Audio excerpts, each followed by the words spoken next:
আসসালামু আলাইকুম আপন মানুষজন, কাছে ও দূরে যে যেখান থেকে আমার এই ভিডিওটা দেখা সকলকে জানাই অনলি কুকিং রেসিপিস চ্যানেলের পক্ষ থেকে স্বাগতম। আজকে আমি আপনাদের লগে লই আইছি দারুণ স্বাদের একটা মিষ্টি রেসিপি। এই মিষ্টিটা আমি শুধু আটা দিয়ে বানাইছি, আর আটা দিয়ে যে অত সুন্দর একটা মিষ্টি বানানো যায় পুরো ভিডিওটা না দেখলে আপনারা বিশ্বাস করতে পারতেন না।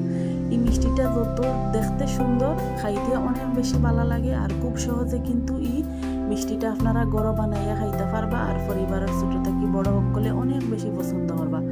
আর এই মিষ্টিটা বানানোর পরে আপনারা অনেক দিন পর্যন্ত বাসাত রাখিয়াও খাইতে পারবা, নষ্ট হওয়ার কোনো চান্স থাকতো না, আর খুব বেশি ভালো লাগে খাইতে। আশা করি আমার এই রেসিপিটা আপনারা কাছে অনেক বেশি ভালো লাগবে।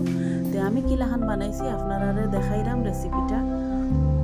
প্রথমে আমি একটা মিক্সিং বাটিতে আমি নিলাম কেন 1 কাপ পরিমাণ আটার পরিবর্তে ময়দা দিয়ে ওই মিষ্টিটা বানানি যাইব। এখন দিলাইরাম আমি সামান্য পরিমাণে লবণ, আর দিলাম আমি খাওয়ার সোডা, যেটা ওটা 1 চামচের 4 ভাগের 1 ভাগ পরিমাণের চেয়ে বেশি যদি সোডাটা দেওয়া হয় তাইলে কিন্তু মিষ্টিটা বাজার সময় অনেক বেশি ফাটি যাব, খাইতেও বেশি একটা ভালো লাগতো না। আর দিলাম আমি 2 টেবিল চামচ সয়াবিন তেলের পরিবর্তে ঘি দিলে আরও বেশি ভালো লাগে এই মিষ্টিটা খাইতে। এখন সবগুলা উপকরণ আমি হাত দিয়া পালা করে মিশাইয়া নিলাম।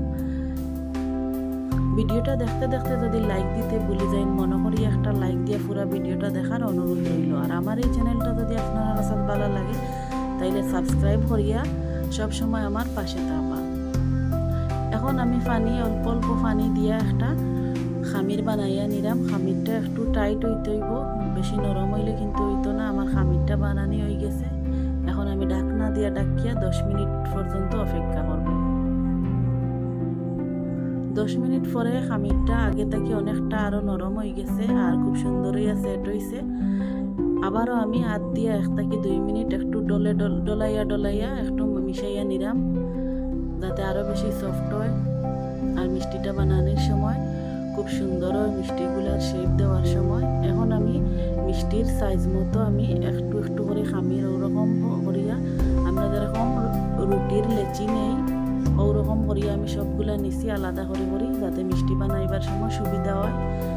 সবগুলো আমার বানানি হয়ে গেছে। এখন আমি একটা টুকরা নিয়ে আমি মিষ্টির শেপ দিলাইরাম, হাতের মাঝে ওলাখান ঘুরাইয়া নিয়ে এখন আমি একটু হাত দিয়ে চাপ দিয়া ও দেখা খুব সুন্দর একটা গোল মিষ্টির শেপ দিলাইছি। শেপটা আপনারা পছন্দ মতো দিতে পারেন, আমি আমার পছন্দ মতো ওলাখান দিছি।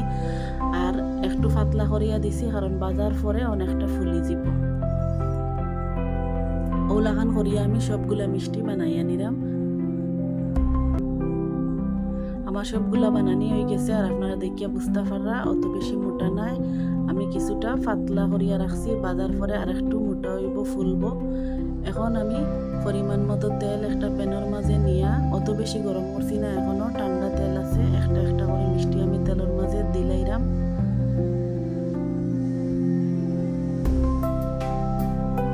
সবগুলো আমার মিষ্টি দেওয়া হয়ে গেছে। আর যে সময় তেলের উপরে ওলাখান বাসি আইব, তখন আমি একটা চামচ দিয়া হালকা একটু নাড়াচাড়া করিয়া নিব।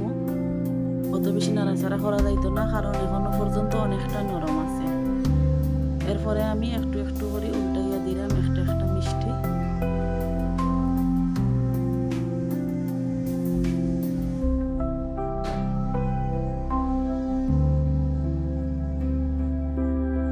আমার এই রেসিপিটা যদি আপনার কাছে ভালো লাগে তাহলে আপনারা মূল্যবান মতামত কমেন্টের মাধ্যমে আমার জানাইবা, আমি অনেক বেশি উৎসাহিত হইব।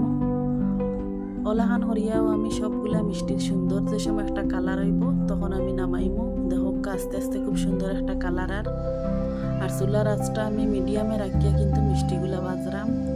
অত বেশি চুলার আঁচ বাড়াইয়া দিলে বাইরে থাকি মিষ্টিগুলার কালার আইব, আর ভিতরে খাঁচা খাঁচা থাকি যাব। দেখো খুব সুন্দর একটা কালার আইছে।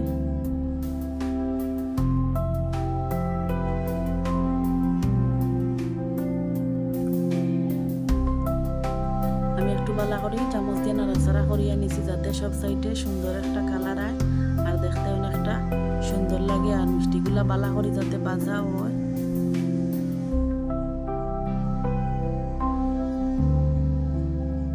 সবগুলা মিষ্টি আমার বাজা হয়ে গেছে। আর ও কালার আমি রাখলাম, এর চেয়ে বেশি কালার হয়ে গেলে খাওয়ার সময় তিতা তিতা লাগবো।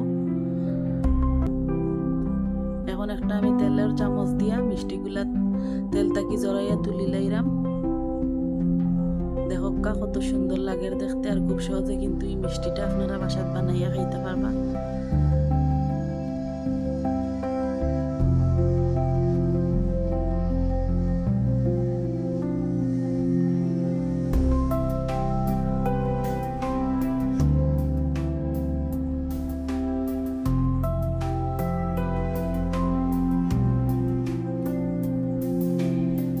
সবগুলা মিষ্টি আমার তোলা হয়ে গেছে। এখন আমি মিষ্টিগুলারে এক সাইডে রাখি দিব, আর দেখতে অনেকটা লোভনীয় কালার হয়েছে। এখন একটা প্যানও আমি 1 কাপ পরিমাণ চিনি নিলাম, ও কাপের পরিমাণ মতো পানিও নিলাম। 1 কাপ চিনি নিছি আমি, 1 কাপ পানি একটা শিরা বানাইবার লাগি। আর দিলাম আমি একটা এলাইচ, মাঝখান দিয়ে একটু ফাটাইয়া দিছি যাতে গ্রানটা খুব সুন্দরভাবে শিরার মাঝে লাগে। এখন একটু বালা করে আমি নাড়িয়া সারিয়া চিনিটা একটু গলাইয়া নিব।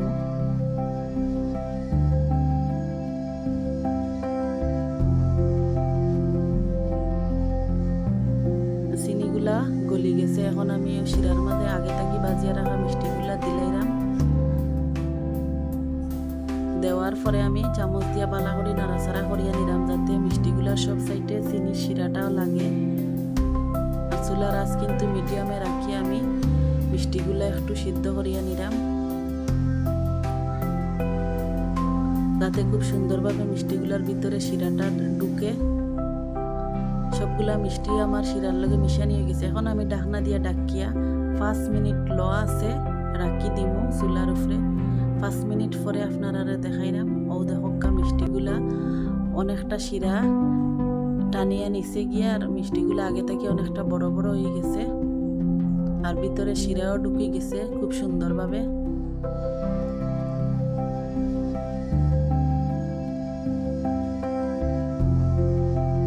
এখন আমি চুলা অফ করিয়া শিরা থাকি মিষ্টিগুলা আমি তুলিয়া আলাদা একটা প্লেটও নিলাম।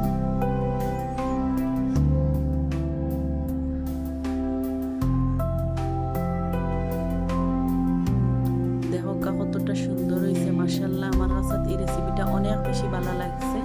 আশা করি আপনার কাছে তো আমার এই রেসিপিটা অনেক বেশি ভালো লাগবে। আপনারাও আমার মতো উলাখান ভিডিও দেখিয়া বাসাত বানাইয়া খাইবা। খাওয়ার পরে কিলাখান হইল কমেন্ট করিয়া আমারে জানাইবা। সবগুলা মিষ্টি আমার তোলা হয়ে গেছে। এখন আমি কিছুটা পরিমাণ ঠান্ডা করিয়া আপনারা দেখাইলাম। যত বেশি ঠান্ডা হইব এই মিষ্টিটা তত বেশি চিনি শিরার যে চিনি যেগুলো ওগুলা সাদা আবরণ মিষ্টির উপরে পড়ব, দেখতে অনেক বেশি সুন্দর লাগবো, খাইতেও খুব বেশি ভালো লাগবো। আশা করি আমার এই ভিডিওটা